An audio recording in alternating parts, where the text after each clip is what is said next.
오늘 본 말씀을 통해서 하나님의 능력과 신앙 개혁이라는 제목으로 하나님의 말씀 증거하겠습니다. 요즘 사회적으로 이 개혁이라는 단어가 심상치 않게 보이고 있는데요. 그런 말들이 우리 신앙인들과는 아무런 상관이 없다. 그렇게 보여도 이 개혁이야말로 교회에 가장 필요하고 또 중요한 요소 가운데 하나입니다. 그래서 종교개혁가였던 칼빈은 개혁교회는 항상 개혁되어야 된다. 그 말인즉슨 정체되어 있지 말고 되었다 상하지 말고 항상 진보함을 나타내야 될 것, 그것을 우리에게 말하고 있는 겁니다. 이 땅에 사법개혁만 있는 게 아니고 이미 기독교 역사상에서는 종교개혁도 있었고, 이 종교가 본질에서 벗어나니까 본질로 돌아가야 된다. 그게 이제 개혁의 중심인 겁니다. 이 종교개혁이라고 하는 것을 우리 개개인의 신앙에 적용시키는 것이 바로 우리 신앙 개혁일 것인데, 이 개혁이라고 하는 말 속에 뭘 뒤집어 엎고 그런 의미가 아니고, 잘못된 것은 바로잡고 또 좋은 것들은 지속하여 나아가야 될 것을 말하고 있는 겁니다. 그러니까 항상 그대로 변하지 않는 그런 모습이 우리 가운데 필요하면서도 또 우리에게는 날마다 변화를 추구하는 더 나은 성장을 추구해 나가는 모습이 있어야 됩니다. 그런 것들을 우리가 두려워하게 되면 발전이라고 하는 것이 어려운 겁니다. 교회적으로도 이 변화를 좀 두려워하는 그런 경향이 있죠. 이런 것들도 우리가 깨긴 깨야 됩니다. 그런데 그걸 깨기 전에 우리 개개인을 먼저 깨야죠. 우리 오랫동안 신앙생활 하면서 잘 믿는다고 생각을 합니다. 나만 그만 믿어라. 그러나 그러한 신앙적 고집과 교만이 우리를 하여금 때때로 신앙의 본질을 찾지 못하고 있는 겁니다. 거기에서 다툼이 나오고, 거기에서 분열이 나오고, 거기에서 거짓이 나오고, 게으름이 나오고, 이건 절대 바른 모습이 아닌 거죠. 그러면 우리 성도들이 추구할 만한 신앙 개혁이라고 하는 거, 실상으로 어떻게 이루어갈 것인가? 우리에게 있어서 우리의 바른 신앙을 확립해 나가기 위해서 우리는 어떠한 모습으로 변화되어 나갈 것인가? 오늘 본 말씀을 통해서 살펴보도록 하겠습니다. 첫 번째로 신앙 개혁이라고 하는 것이 무엇인가? 오늘 본문에서는 가장 중심적이고 가장 큰 어조로 말하고 있는 바, 하나님과 함께하는 것이 신앙 개혁이라는 겁니다. 다른 거 하려고 하지 말고 하나님과 함께하는 것, 그것이 우리의 신앙을 바로 세우는 것이요, 버릴 것을 버리게 하고 마땅히 취할 것을 취하게 하는 바입니다. 그러니까 이 개혁의 주체가 누구냐 하는 것인데요, 이 개혁의 주체는 사람의 뜻, 생각, 혹은 사람의 경험, 혹은 그런 기대치, 원함, 그것으로 우리가 개혁하는 게 아니고 오직 하나님의 뜻으로 이뤄내는 것이 우리 신앙 개혁의 본질인 겁니다. 오늘 본문 내용은 우리가 익히 잘 알고 있는 그런 기드온에 관한 이야기입니다. 이 기드온에 대해서 우리가 오늘 본문에서는 두 가지 상반된 모양이 나타나고 있습니다. 하나는 비밀리에 밀타작을 하고 있던 그런 유약한 모습의 기드온과 또 한편으로 그러한 기드온을 찾아오셔가지고 큰 용사여 라고 불러주신 그런 하나님의 음성 두 가지가 서로 상반되고 있다는 겁니다. 그럼 이 의미가 무엇인가? 먼저 11절 말씀을 보시면 사사 6장 11절에서 여호와의 사자가 아비에셀 사람 요아스에게 속한 오브라에 이르러 상수리 나무 아래 앉으니라. 마침 요아스의 아들 기드온이 미디안 사람에게 알리지 아니하려 하여 밀을 포도주 틀에서 타작하더니 12절에서 여호와의 사자가 기드온에게 나타나 이르되 큰 용사여 여호와께서 너와 함께 계시도다. 이 큰 용사여라고 했는데 보통 용사 그러면 어떠한 이미지를 갖는가 하면 우리 흔히 TV에서나 드라마에서 영화에서 본 것 같이 기골이 장대하고 또 근육질에 아무튼 전사의 그런 모습인 겁니다. 하나님께서 과연 그의 이 백성들을 구원하여 내시기 위해서 한 용사를 구원자로 선택해 내셨는데 그런데 하나님께서 이 기드온에게 큰 용사여 라고 말씀하신 것은 기드온이 그렇게 사람들이 기대하는 것 같은 용사의 기질 혹은 용사의 외적 모양 그러한 조건 그런 걸 갖추었기 때문에 그를 들어서 구원하신 것이 아니고 그에게 큰 용사여라고 부르신 이유는 하나님께서 너와 함께 하시겠다. 그것 때문에 너는 큰 용사다라고 말씀하신 겁니다. 우리 12절을 다시 보시면 여호와의 사자가 기드온에게 나타나 이르되 큰 용사여 여호와께서 너와 함께 계시도다. 우리말 성경에서는 큰 용사여 이 말에 먼저 나오고 여호와께서 너와 함께 계시도다 이게 뒤에 나오지만 우리가 오늘 보게 되면 여호와께서 너와 함께 계심으로 큰 용사여 그러니까 용사가 되기 위해서 칼을 갈고 무술을 연마하고 리더십 훈련을 하고 그런 조건과 자격을 갖춰서 이 백성들을 구원해낼 만한 그러한 용사가 된 게 아니고 하나님께서 내가 너와 함께 하시겠다 약속하신 그 한마디가 그로 하여금 큰 용사가 되겠다는 겁니다. 이것이 기드온의 개인의 신앙을 바꿨고 또 그 당시 이 미디안의 압제 가운데 있던 이 백성들을 다시금 회복의 길로 돌이키겠다는 겁니다. 하나님의 구원의 일은 개인의 조건과 자격이 갖추어지고 난 후에 되는 게 절대 아니고 하나님께서 만들어 가시는 겁니다. 사실 이러한 말들이 때로는 우리를 당황스럽게도 하죠.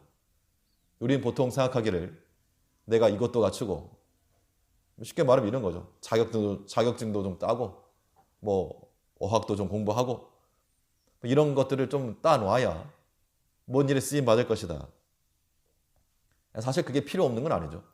쓰임 받을 수 있는 그러한 조건은 되지만 그게 본질은 아니라는 겁니다. 왜 그런가 하면 하나님께서 사람들을 들어 쓰시는 방편을 가보니까 베드로와 바울을 단적인 예로 들면요. 배운 것으로 치면 누가 더 배운 게 많았는가 하면 바울이 더 많았죠, 당연히. 신구약 성경을 그 당시에는 이 구약 성경을 꿰뚫고 있었던 그런 랍비였고 가말리엘 문화에 배웠던 그럼 그러한 바울의 실력과 그 다음에 그의 출신 이런 걸 따지면 우리 같으면 우리 보고 만일 선교 전략을 짜라 그랬을 때 그러한 유대적 배경, 학식, 배경을 가지고 있었던 바울을 이방인 선교였었을까요? 유대인 선교였었을까요? 당연히 유대인 선교였어야죠. 왜냐하면 그래야 유대인들보다 더 탁월하니까. 말하더라도 이겨 먹을 거니까. 바울의 출신을 봐도 그렇고 학식을 봐도 그렇고 뭐로 보나 바울이 유대인에게 더 적합하다는 겁니다. 그런데 하나님께서는 유대적 배경 아무 쓰잘데기도 없는 이방인에게 보내시고, 반대로 베드로 같은 경우는 유대인을 좀 상대하려면 좀 더 탁월한 언변과 실력과 이런 걸 좀 갖춰야 되겠는데, 사람들이 무시할 만한 그러한 나사렛 출신의 어부의 그 당시 천하게 여겨졌던 볼 것 없다는 겁니다. 그렇기 때문에 우리가 상식적으로 생각할 때 이러이러한 조건을 갖추면 주일에 쓰임 받겠다. 물론 그런 것들이 필요하기도 하겠으나 그게 본질은 아니라는 겁니다. 그럼 본질이 무엇인가? 본질은 당연히 우리가 하나님과 함께하는 것이요, 하나님께 붙잡히는 거, 여기에 있는 겁니다. 그러니까 저나 우리 제일교회에 있는 우리 모든 성도님께서 하나님의 이 구원하신 일에 쓰임 받으려면 내가 무슨 조건을 갖추고 무슨 자격을 갖추고 그게 중요한 게 아니고, 오직 하나님이 나와 함께 하시는 그 삶을 살겠노라고 하는 그러한 신앙 고백이 필요한 겁니다. 자격은 내가 갖춰서 하나님 앞에 나가는 게 아니고, 필요한 게 있으면 하나님께서 만들어 가시는 겁니다. 그러니까 우리의 개인적 역량이 부족하다고 해도 주의 일에서 제외되는 일은 없을 것이요, 온전히 헌신하는 자들을 통해서 하나님께서는 아주 탁월하시게 주의 일을 이루어 가시는 겁니다. 이게 구원의 역사인 겁니다. 하나님께서 요셉을 들어서 애굽의 총리를 세우시고 그 민족을 구원할 그런 초석을 다지고자 하셨을 때, 그 요셉이 애굽의 문화를 잘 알고 정치인들과의 그런 인맥이 있고 언어가 탁월해서 그를 보는 게 아니고, 억울하게 그냥 보는, 억울하게 그냥 요셉은 자기 집에 있었으면 아버지의 사랑 듬뿍 받고 잘 지냈을 것인데, 전혀 자기와는 맞지 않는 그곳에 하나님께서 거의 버리다시피 버리셔가지고 거기서부터 자격을 만들어 가졌다는 겁니다. 그러니까 구원의 일, 하나님의 일은 하나님이 하시는, 하나님. 우리는 그냥 그 일에 쓰임받는 종으로, 수단으로 사용되면 그곳으로 온전하다는 겁니다. 이제 우리 개인의 신앙과 우리 가정의 신앙과 우리 교회의 신앙이라고 하는 것이 내가 뭘 하려고 하는 거, 이걸로 성공하지 않는다는 겁니다. 물론 우리의 계획도 있어야 될 것이고 어떤 있긴 있어야 돼요. 그러나 그것 가지고 성공하는 게 아니고, 하나님과 함께하는 그 개인, 하나님과 함께하는 그러한 가정과 교회가 하나님 일에 쓰임받는다라고 하는 이 불변의 진리를 우리 잊어서 안 됩니다. 하나님께서 모세를 이스라엘 백성들의 출애굽하는 지도자로 세우기 위해서 가만히 있었으면 애굽에서 왕의 아들로서 평생 먹고 사는 건 문제 없었다는 겁니다. 그런데 거기서 괜히 좀 나서가지고 도망자가 되고, 그래도 광야 40년을 지냈는데, 애굽에서 40년은 애굽의 모든 학술과 문화를 다 배워서 우리 같으면 어떤 사람을 통해서 애굽에 있는 자기 백성을 건져내겠는가? 당연히 왕의 아들이니까 그 당시 사람들 잘 알겠죠. 왕도 알고 왕의 형제들도 알고 그 당시 신하들도 왕의 아들보다는 아래에 있으니까 얼마든지 인맥, 그 다음에 관계, 모든 걸 총동원해서 이끌어낼 만한 자격과 실력이라고 말하면 모세가 애굽에 있었을 때죠. 40년간 다 지냈을 때. 그런데 하나님께서는 그거 다 잊어버리도록, 애굽말 이제 하나도 모릅니다. 다 잊어버리도록 40년간 광야를 지나게 하시고, 모세를 알던 그 사람들, 모세를 알던 사람들 다 없이 한 후에 아무것도 없는, 정말 아무 끈 하나 없는 그 상태에서부터 일을 시작하셨다는 겁니다. 결국 그 구원의 일은 누가 하신 것인가? 모세의 카리스마 넘치는 지도력으로 된 것이 아니고 하나님의 전적인 능력이었다는 겁니다. 거기에 그냥 모세는 쓰임 받은 겁니다. 이러한 것이야말로 우리가 추구할 신앙의 본질인 겁니다. 이게 신앙의 개혁이죠. 우리 개인의 신앙도 마찬가지입니다. 하나님께서 우리에게 좋은 형편 주시고 많은 사용도 주시면 기쁜 마음으로 여유롭게 내가 주를 섬기고 봉사하겠습니다. 우리가 추구하는 정말 이상적인 시나리오입니다. 그러나 하나님께서 우리에게 그 허락하지 않으시는 거죠. 그걸 원하시도 않으시고 도리어 하나님께서 우리에게 원하시는 것은 정말 요셉과 같이 억울하게 누명씌워가지고 감옥소에 갇혀서 하나님 약속의 말씀 들었지만 밤마다 그의 손과 발이 착고에 차인 채로 그 고통 가운데서 하나님을 기억하게 하셨고, 모세도 얼마나 그 광야를 지나면서 애굽에서 왕의 아들로 있을 때 그때 있었던 얼마나 좋았을 것인가. 그러나 그런 거 다 잊어버리고 그 고난과 역경 가운데 있을 때 거기서도 하나님 잃지 않고 섬겼던 그 믿음 가지고 하나님께서 역사하셨다는 겁니다. 지금 이 자리에 형편이 좋아지고 나는 아무런 염려도 없고 아무런 걱정도 없이 하나님 잘 섬기고 있습니다. 그렇게 말하실 만한 분이 안 계실 겁니다. 겉으로 드러난 것만 해도 그렇고 속으로는 겉으로 드러나지 않은 건 얼마나 하겠습니까? 그러면 우리는 어떻게 생각할 것인가 하면 하나님 날 버렸는가? 그런 생각은 우리가 개혁해야 될 대상입니다. 요즘식으로 말하면 적폐죠, 적폐. 그런 것이 우리에게서 없어져야 됩니다. 하나님 우리 사랑하지 않으시는가? 사랑하신다는 겁니다. 그럼 내가 고난받고 어려움 당하고 원치 않은 일을 당하면 하나님이 나를 미워하시는가? 아니라는 겁니다. 비록 내 마음이 아파서 가슴이 찢어지고 고통 가운데 있을지라도 우리는 하나님과 함께하는 이 마음이 우리 가운데 사라지지 않으면 우리 개인의 신앙도 동력을 잃지 않을 것이요, 반드시 하나님께서 이루시고자 하시는 그 일이 이루어질 거라는 겁니다. 요셉 한평생 가운데서 했던 일이 뭐냐면 그냥 애굽 가나안에 있었던 자기 형제들 그냥 불러준 겁니다. 그러니까 그 누명 써서 감옥에 가고 애굽 총리가 되고, 총리가 된 게 목적이 아니고 그 모든 과정을 통해서 가나안에 있던 자기 형제들을 애굽에 정착시킨 것, 그것이 하나님의 큰 목적 가운데 하나였다는 겁니다. 그거 하려고 그 인생 그렇게 살게 하신 겁니다. 하나님께서 우리 인생 가운데도 많은 걸 원하시는 게 아니고 단 하나를 원하실 수 있어요. 그게 언제 어디서 실현될지 우리는 알 수 없지만 우리가 당하는 아픔과 고난 속에서 그 일이 이루어지다 그러면 그냥 아픔 붙들고 사는 겁니다. 그게 믿음이요, 우리가 추구할 개혁적 신앙인 겁니다. 단 것만 삼키려 그러면 그거는 악한 겁니다. 나쁜 겁니다. 달면 삼키고 쓰면 뱉으려고 하는 거. 큰 용사가 얻는 승리의 기쁨을 우리가 원한다 그러면 큰 용사가 감내해야 될 그런 전장에서의 위험, 헌신의 수고, 이것도 마다하지 않아야 됩니다. 그러니까 우리가 우리 스스로에게 묻기를, 우리 자신의 신앙적 모습을 상향시킬 의지가 있는가? 이걸 먼저 물으시고, 지금 현재 그대로가 좋은 게 아니고 이대로가 아니고 지금보다 더 나은 그런 신앙적 상태를 원하는가? 그걸 물으시고, 또 우리 삶 가운데 하나님이 개입하셔도 좋을지 그걸 또 확인해야 됩니다. 근데 많은 사람들은 이런 거죠.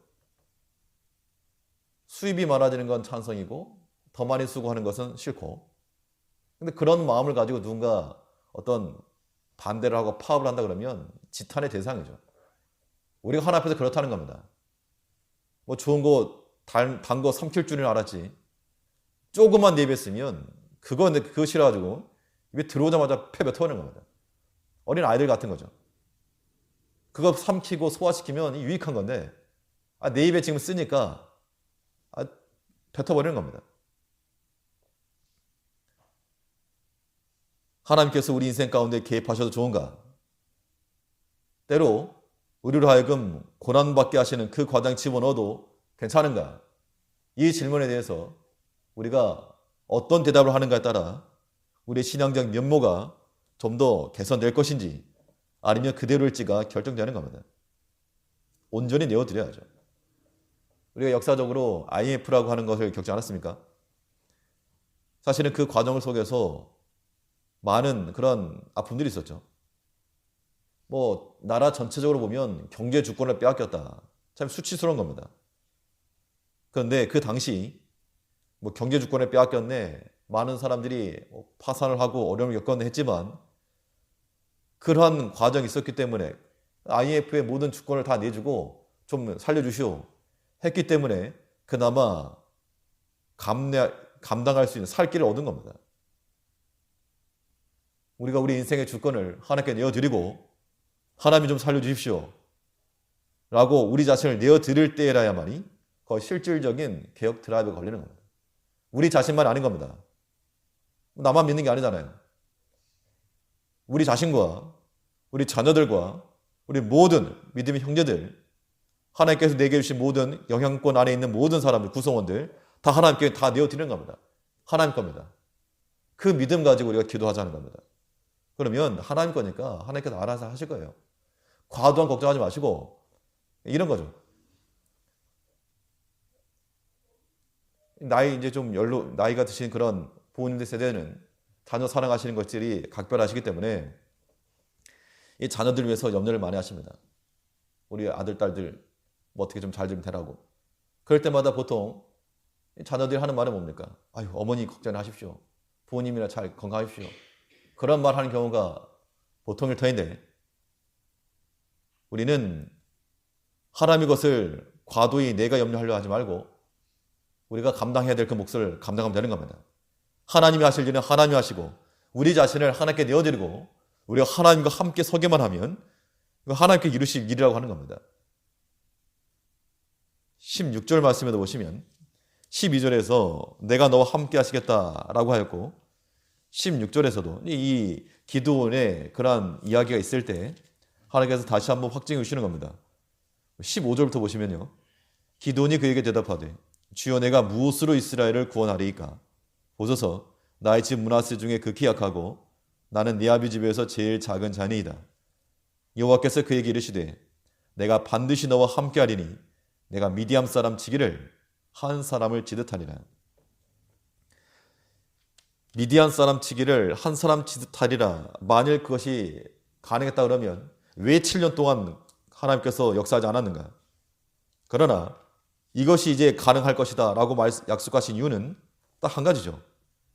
미디안 사람보다 더 많은 군대를 주겠다 하신 것도 아니고 그들의 타고 올라왔던 짐승보다 더 많이 주겠다 하신 것도 아니라 딱 한 가지를 약속했는데 내가 반드시 너와 함께 할 것이다.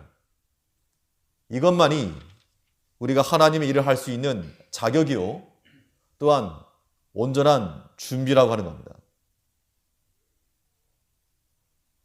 반드시 너와 함께하리니 하나님 우리와 함께 하신다라고 하는 이 믿음만 가지고 있으면 성공하고 시작하는 겁니다. 그래서 쉽다는 겁니다.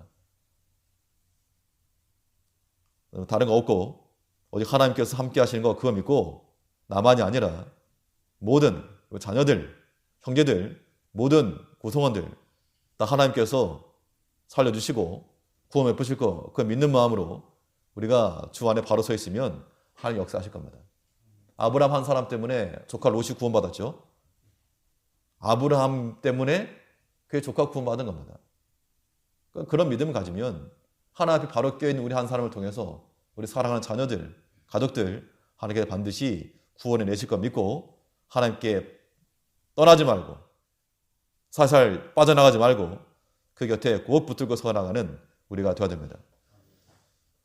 하나님 곁에 거한다는 건 무엇인가? 우리 어떤 행위라기보다도 하나님 곁에 우리가 함께 머문다는 것은 하나님 어디 계시냐라고 하는 것인데 하나님은 그의 말씀과 함께 계시죠. 그래서 특히 사사기 6장에서 사사를 보내서 구원자를 세우시기 전에 지난주에 본 것처럼 누구를 먼저 보내셨는가 하면 한 선지자를 먼저 보내셨다 그랬습니다.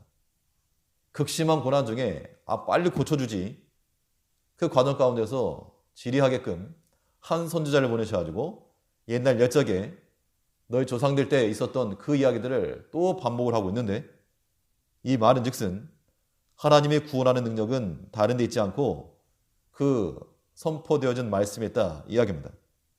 그러니까 우리가 하나님의 말씀을 듣고 그 말씀이 내게 들어온 말씀이다 라고 우리 안에 감동이 오면 그거 붙드는 것이 하나님과 함께 하는 겁니다. 하나님께서 함께 하시면 일이 된다 그랬습니다. 우리 14절을 보시면 이 기드온에 대해서 하신 말씀입니다. 14절에 보니까 여호와께서 그를 돌아보아 가라사대 너는 이 내 힘을 의지하고 가서 이스라엘을 미디안의 손에서 구원하라. 내가 너를 보낸 것이 아니냐. 내가 보냈다. 이게 최고 확증이라는 겁니다. 근데 이 구절은 어디서 많이 본 듯한데 여호수아에서 하나님께서 여호수아를 보내실 때에도 내가 내게 명한 것 아니냐. 이 싸움 하나님께서 속한 것이고 너는 여호와의 율법을 주야로 묵상하며 좌로나 우로나 치우치 말고 그 말씀 가운데 거해라. 그러면 일은 내가 이룬다. 우리가 함께 하신 하나님께서 우리를 통해서 일하시는데 하나님께서 떠나지 말고 그 말씀 안에 온전히 붙들면서 하나님께서 이뤄나가신 그 모든 구원의 일들을 우리가 친히 목도하며 이 구원의 사역 가운데 온전히 쓰임받는 우리 모든 제일교회 성도님들 되어야 되겠습니다. 두 번째로 생각해 볼 수 있는 것은 우리 성도들이 추구해야 될 신앙개혁이라고 하는 거 어떻게 이루어지는가? 무엇이 신앙개혁인가? 둘째는 약한 것을 강하게 하는 것이 우리 신앙개혁입니다. 하나님 우리와 함께 하시면 사실 사람은 자신이 약한 것을 알고 있죠. 자신의 약한 것을 인정하고 하나님의 능력을 구해야 됩니다. 오늘 본문에 보면 여호와의 사자가 나타나서 기드온에게 뭐라 말했는가 하면 큰 용사여. 근데 우리가 이 문맥을 살피지 않고 이렇게 보면 기드온이 참 그래도 믿음이 대단했는가 보다 이렇게 생각이 될 수 있지만 이 6장 전체를 놓고 보니까 그렇게 생각만큼 큰 용사로 부를 만큼 그만한 사람이 아니었다는 것을 우리가 알게 되는데 일단 이 기드온이 어떤 일을 하고 있었는가 11절에 보니까요. 여호와의 사자가 아비에셀 사람 요아스에게 속한 오브라에 이르러 상수리 나무 아래 앉으니라.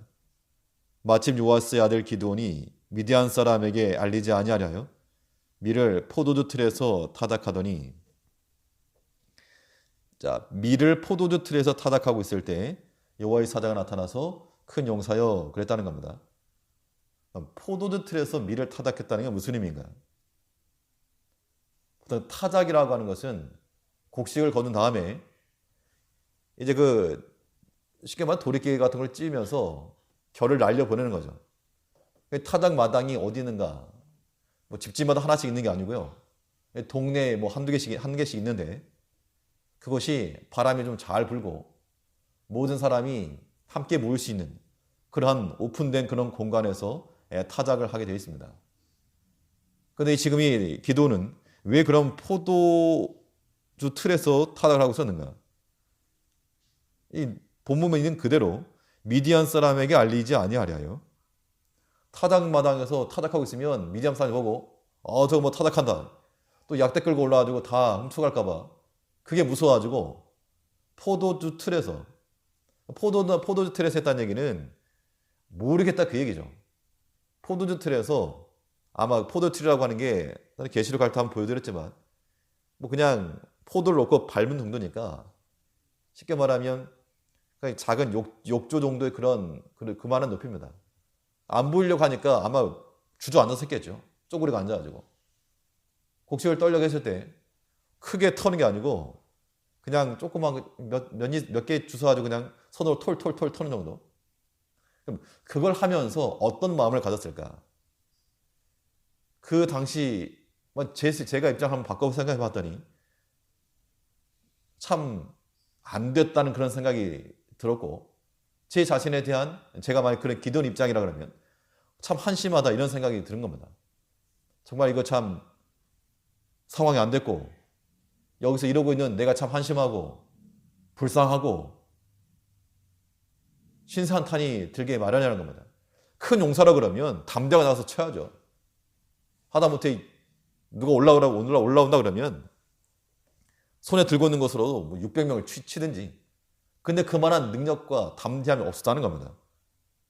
기도는 자기 자신이 자기를 안 거죠. 두려움이 많고 또 겁이 있고 빼앗기지 않으려고 숨어 사고 있고 그런 사람의 특징은 자존감이 낮은 겁니다. 자존감이 낮다는 얘기는 자기 자신에 대해서 부정적 생각들이 많은 거죠. 그럼 거기에서 다툼이 잘 나오기도 하고요. 또 다른 사람이 뭘 한마디만 해도 시비 거는 줄 알고 그렇게 되는 겁니다.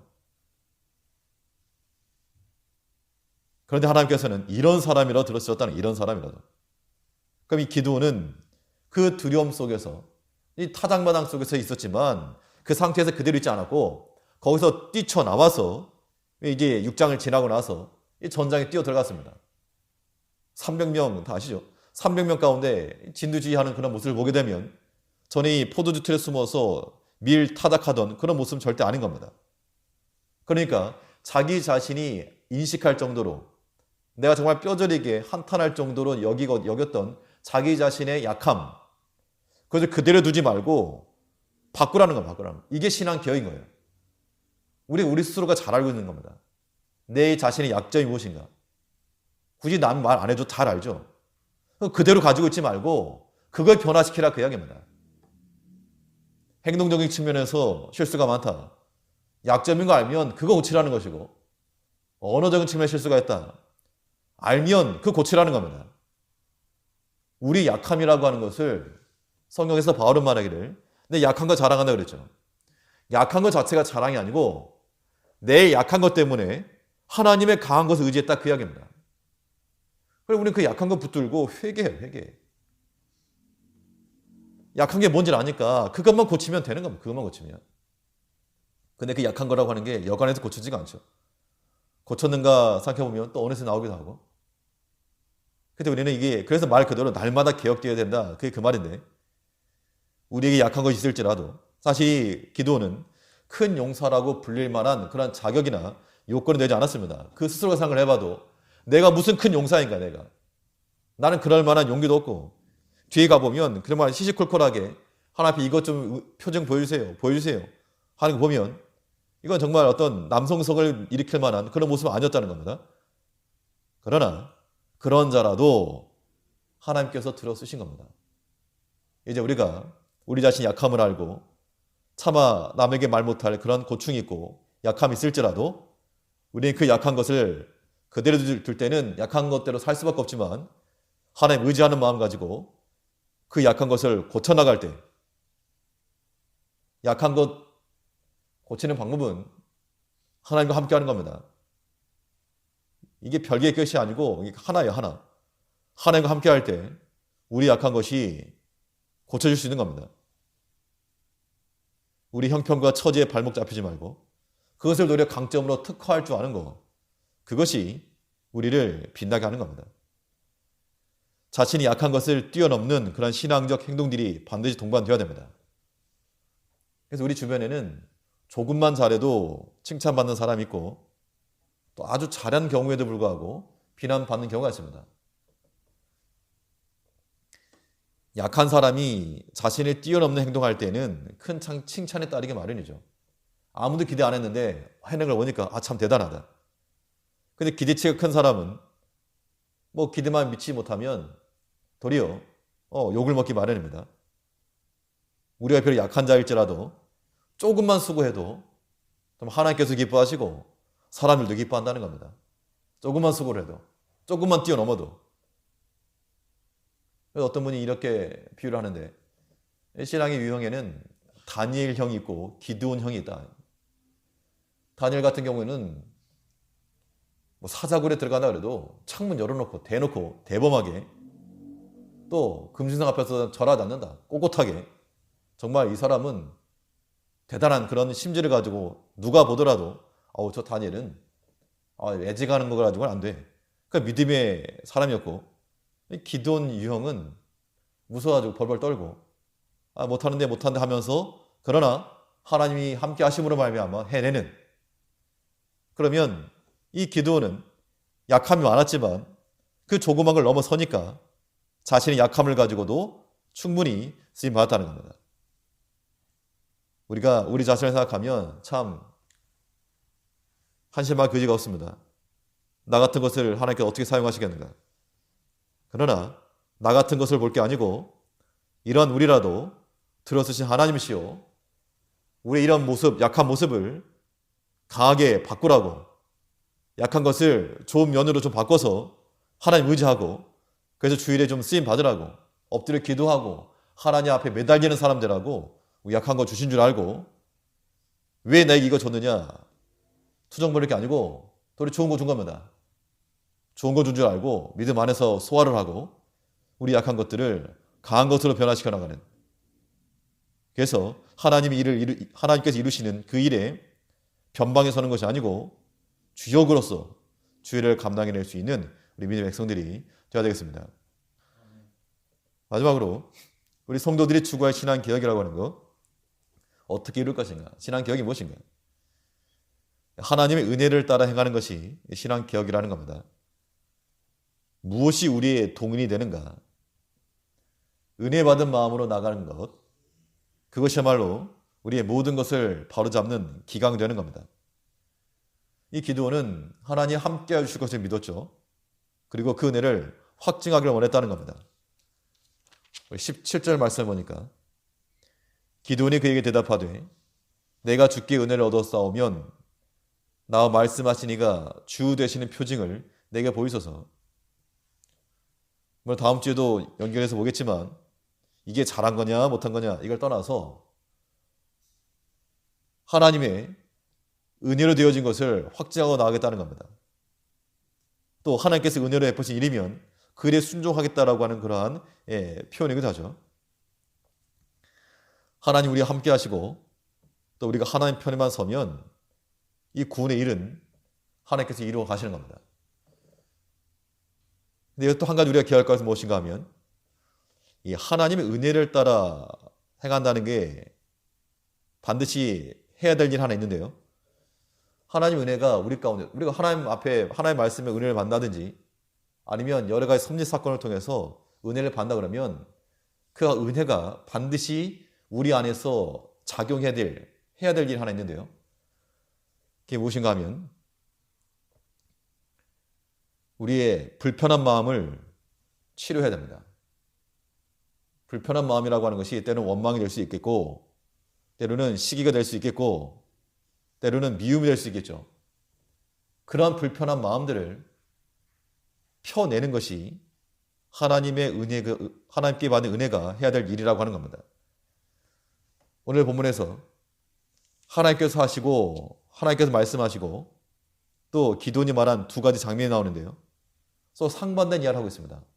우리 지난 시간에 본 것처럼 여호와의 사자가 나타나서 뭘 말씀했는가 하면 우리 6장 8절을 보니까 여호와께서 이스라엘 자손에게 한 선자를 보내사 그들에게 이르되 이스라엘 하나님 여호와의 말씀에 내가 너희를 애굽에서 인도하여 내며 너희를 그 종 되었던 집에서 나오게 하여 애굽 사람의 손과 너희를 학대하는 모든 자의 손에서 너희를 건져내고 그들을 너희 앞에서 쫓아내고 그 땅을 너희에게 주었으며, 하나님께서 너희를 구원하여 내시고 이 땅을 은혜로 주었다. 하나님께서 구원하신 걸 말씀하고 있죠. 근데 기도는 하나님께서 큰 용서라고 말했을 때 뭐라 그랬는가 하면 13절 말씀부터 보니까 보면 13절에서 기도니 그에게 대답하되 나의 주여 여호와께서 우리와 함께 계시면 어찌하여 모든 일이 우리에게 미쳤나이까.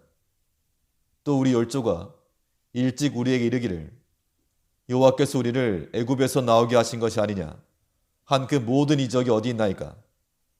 이제 여호와께서 우리를 버리사 미디안의 손에 붙이셨나이다. 하나님께서는 내가 너희를 건져서 이 땅에 심어놨다, 구원해냈다, 그 역사를 말하는데 기드온은 지금 현재를 보시라고요. 하나님 우리를 버린 거지 어떻게 우리를 구원한 겁니까? 그 이야기하고 있죠.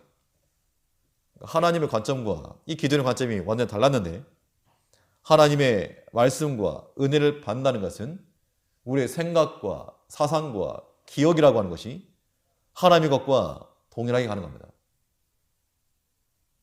그러면 지난 일을 생각해내는 게 기억이죠. 모든 걸 다 기억하는 게 아니고 우리가 생각하는 것을 기억하게 되어 있다는 겁니다. 좋은 걸 생각하는 사람은 좋은 게 기억나는 거고, 안 좋은 걸 생각하는 사람은 안 좋은 게 기억나는 거죠. 뭐가 유익한가?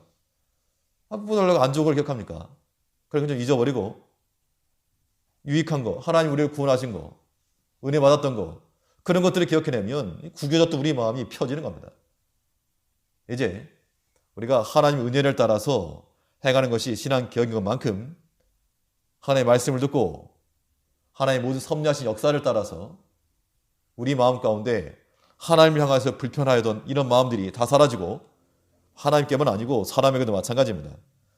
하나님 앞에서나 사람 앞에서 불편했던 마음들을 다 사라지고 유익함과 감사한 것과 은혜로 있었던 그 일들을 좀 기억하자는 겁니다. 모든 일에 은혜로 고르게 하여 우리의 구겨진 마음을 펴고 바른 자세로 주를 따라갈 때에 그 사람의 그 삶에 바로 개혁되는 하나님의 말씀과 은혜로 개혁되는 신앙 개혁이라고 하는 겁니다. 우리 기도원의 한 사람을 통해서 살펴보면서 이 사람이 그랬다가 아니고 우리 자신을 살펴야 됩니다. 하나님께서 함께 하시면 큰 용사인 겁니다. 가진 거 없어도, 우리가 다른 사람 앞에 내놓을 만한 거 없어도, 자기 자신 내면적으로 약한 것 투성이어도 하나님 함께 하시면 큰 용사여 주일에 온전히 쓰임 받는 겁니다. 모두 이러한 믿음 붙들고 주일에 온전히 쓰임 받는, 하나님께 떠나지 않고 주와 함께하는 모든 주의 큰 용사들로 살아가는 모든 성도님들 되시길 간절히 바라겠습니다. 기도하겠습니다.